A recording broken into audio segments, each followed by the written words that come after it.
የደርግ ሰራዊት የኢህአዴግ ሰራዊት የምናምን ሰራዊት የስርዓት አገልጋይነት ወጥቶ የበለጠ ነፃ ሆኖ ህግና ስርዓትን ጠብቆ የተጻያለበትን ኃላፊነት እንዲወጣ ነው የምፈልገው። ሁሉ ነገር ከስርዓት ጋር የስርዓት አገልጋይ ተደርጎ የሚታይበት አግባብ ትላንትናም ኢትዮጵያን አልገነባትም ነው ያለው። ትላንትናም ለሀገራችን እዳ ነው ያመጣው።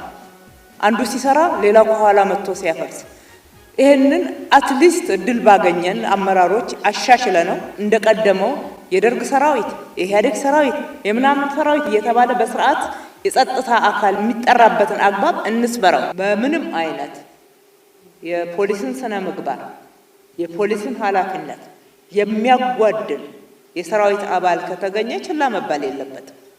ምክንያቱም የእናንተ ዋናው ክብር ህዝብ ዘንድ ያላችሁ እምነትና አገልጋይነታችሁ ስለሆነ ያንን ይጽሳል። እዛ ላይ ያላችሁን ዲሲፕሊን የማስጠበቅ ህግ የማስከበር መጀመሪያ የራስን ህግ አክባሪነት ይጠይቃል የሚለውን በጽኑ መያዝና መተግበር ከዚህ በፊት ከምታደርጉት በላይ ታደርጉ ዘንድ አደራ ልላችሁ እወዳለሁ።